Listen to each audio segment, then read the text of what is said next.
Hello friends, it's Kristie Marcotte. I'm so excited to be guest designing for Pretty Pink Posh this month. They have a fun August release that's all about Halloween. And if you're like me and prefer the cute side of Halloween, well, Pretty Pink Posh has you covered since everything is super cute. I'll show you some of the fun new products. There are 4 new shaker mixes, and these are so cute and colorful.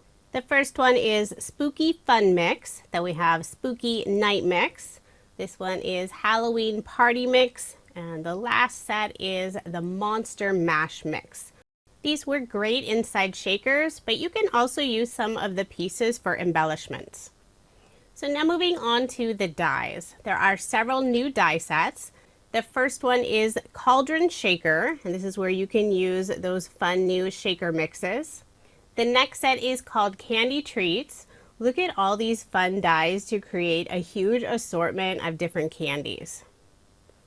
Next up we have Spiderweb. Now I'm not a fan of spiders, but this spider is super cute. So you have the web and also this sweet little spider. I love all the stitch detail on the web. The next die is a sentiment. This is Boo Script. And it's the same font as most of their sentiment dies. Next up is Pumpkin Border, and this would work great for Thanksgiving, Halloween, or just any fall cards. Then the final die set I received is the Wonky Stitched Rectangles, and I love these. I know I'll get a lot of use out of them. There are also 3 new layered stencil sets. The first one is Candy Corn. And there are 3 pieces for each of the sets. So I'll pull them out so you can get a look at these. So you can see with each stencil you'll add 1 more layer to the candy corn. And the stencils are all labeled at the very bottom. The next set is Layered Pumpkins. There are 3 pieces. And if you don't want the jack-o'-lantern faces, you can just skip that stencil. The final set is Layered Ghost, and this is so cute. They have the sweetest little smiles. If you want to check out the rest of the August release, I do have a link provided in the description box below. I have a few cards to share with you using some of the new products. I will be using pattern paper for some of the cards. This is an older Doodlebug collection called Booze and Brews. It's from 2016, so it's no longer available. Just trying to use up some older papers. For card design number 1, I selected pattern paper that has spider webs and cute little doodlebug spiders all over it. I'm layering it on some black cardstock. I'll put my card front onto a card base. All of my cards in this video are American Standard A2 size, 5.5 inches by 4.25 inches. Next I'll add 1 of the Wonky rectangle die cuts, and I cut this out of some white shimmer cardstock. I'll adhere it to the left side of my card using some liquid adhesive. I love this stitch detail around the outside of the rectangle. Next I'll add the spider web, and I cut this out from some black cardstock, and the little spider I used some purple cardstock. So most of my card is black and white, and I'll add those little pops of color with the spider and also some candy die cuts. I'm adding liquid adhesive on the back side of the spider web and adhering it to the upper portion of the Wonky rectangle die cut. On the back side of the spider, I have some black cardstock so its eyes and mouth will show through, and I did pop it up using some foam dimension. I've already stamped out the sentiment Happy Halloween. This is not part of the new release, but it is still available. It's from their Halloween Pals stamp set. Before adhering it to my card, I cut an angle on the very right side, and I also put a scrap piece of cardstock on the right side where it goes off of the Wonky rectangle die cut. Then I put foam dimension on the back side to pop it up. Next I'll add a bunch of jelly beans, and I cut out both sizes, a purple and also a light blue. I'll just adhere those above and below the sentiment. I love the look of the black and white with just that little bit of purple and blue. Sometimes it's fun to use non-traditional colors for holiday cards. I have just a few more jelly beans to adhere underneath the sentiment. Then for a final finishing touch, I'll use a white gel pen and add a highlight to each of the jelly beans. This is an easy way to add just that little extra detail to your card. So there is my finished card, and I did make 2 using this design. I don't personally send out a lot of Halloween cards, but I do bring them to the residents at a local retirement home. So I always make sure to keep my cards on the cute side and never the spooky or scary. Now moving on to card design number 2. I used the largest size of the Wonky stitched rectangle die and cut out this fun pattern paper with lots of little stars and circles, kind of look like bubbles in the background. I put some liquid adhesive on the back before adhering it onto some purple cardstock. I'll add some ATG tape and layer this piece on some black cardstock. Next, I'll put my card front onto a card base. Now I'll start adding some of the images and sentiments. For this card, I'm using the new Cauldron die. Now you can use this as a shaker, but I decided to have it solid. So I kept that inside piece, and I'm putting some double-sided tape on the back side to hold those together. I used some black mirror cardstock for the cauldron, so it's super shiny. I'll add just a few more pieces of the double-sided tape. Now this tape does tear, but I like to use my scissors for that nice clean edge. Next, I'll fill up the cauldron with a little bubbly mix. I used some green cardstock and one of the candy dies for my bubbly mix, just trimmed off the bottom portion. Then I'm adhering it to the back side of the cauldron. I'm trying to layer them up so it looks like that bubbly mix is sort of rising out of the cauldron. Before adding each piece, I'm holding it up to the back side of the cauldron, then checking to see if I need to trim it anymore, since I only want it showing from the very top of the cauldron, not on the sides. I have one more layer I'll add to the bubbly mix. I'm putting a piece of double-sided tape down first so I have a spot to adhere it. And I'll adhere it more toward the left side. Now I'll remove the release paper on the double-sided tape. Since I added all of those cardstock layers with the green bubbly mix, I'm putting one scrap cardstock piece on the lower portion of the cauldron before adhering it to my card. That way it stays at the same level. I do need to trim down that scrap cardstock piece just a little bit. Then I'll put liquid adhesive on the back and adhere my cauldron in the lower right-hand corner. For the sentiment on my card, I'm using the Boo script die. I cut this out from the same purple cardstock, and I'll adhere that right on top of my cauldron. I made sure to put a very light coating of liquid adhesive so it didn't ooze out underneath that die cut. And I'll place an acrylic block on top for some added weight to let that glue adhere.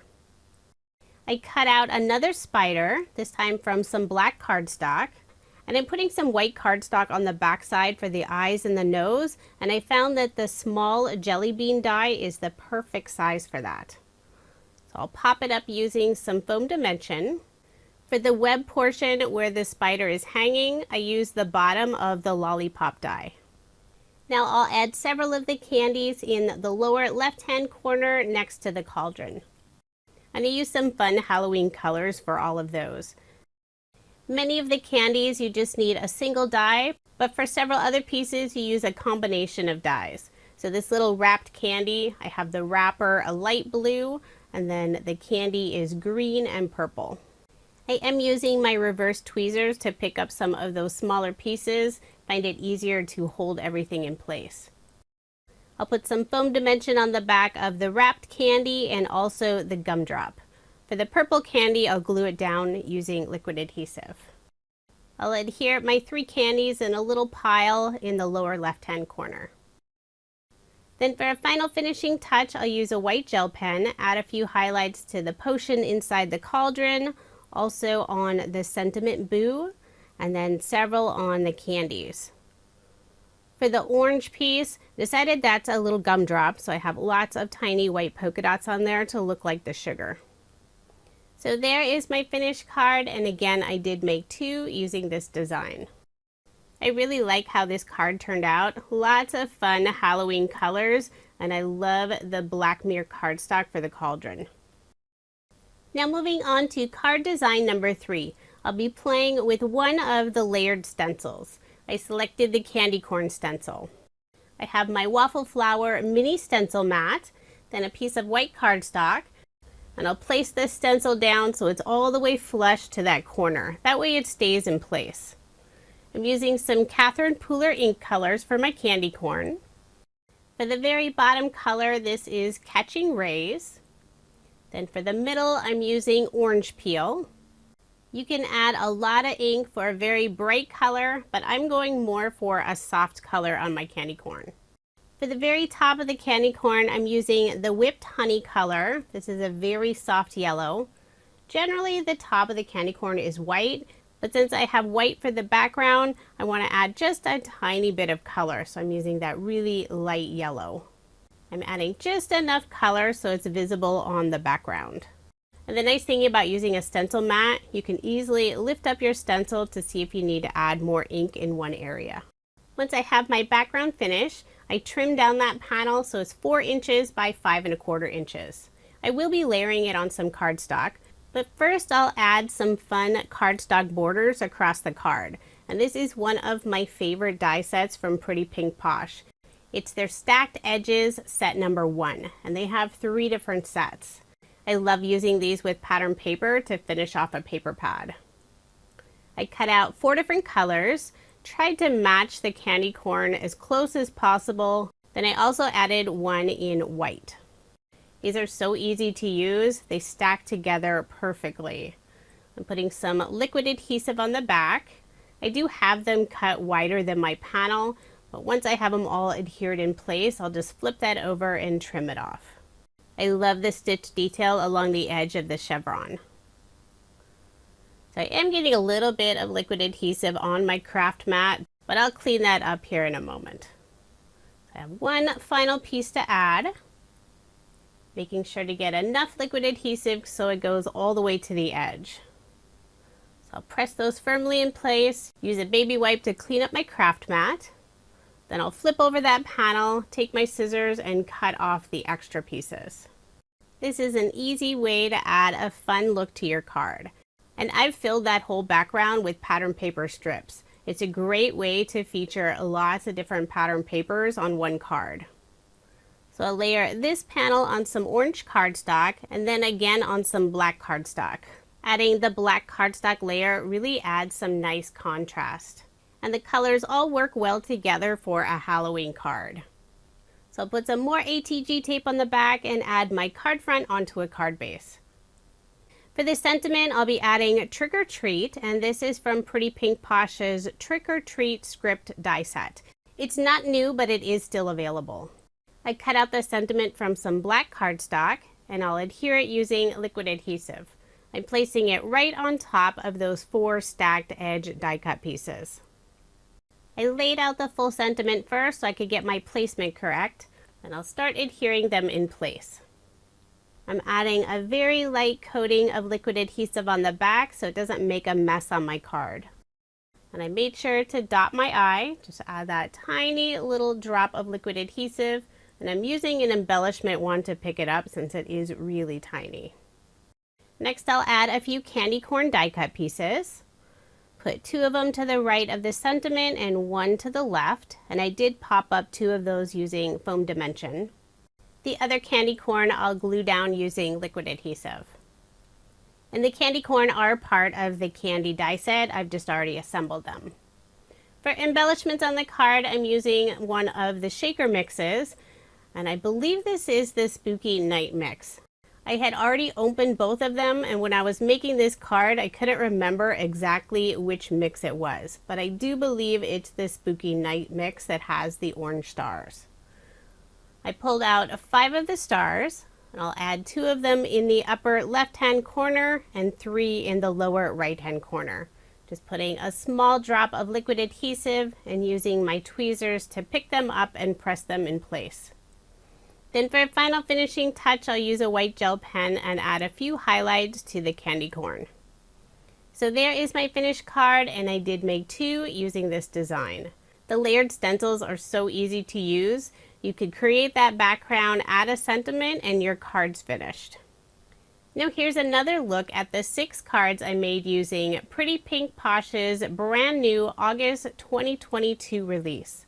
If you are interested in any of the products I use in this video, I do have links provided in the description box below.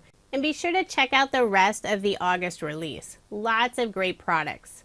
I'm also participating in Pretty Pink Posh's blog hop to celebrate this release. For information on the blog hop, head over to my blog. That link is provided in the description box below. Thank you so much for watching, and I hope you have a wonderful day.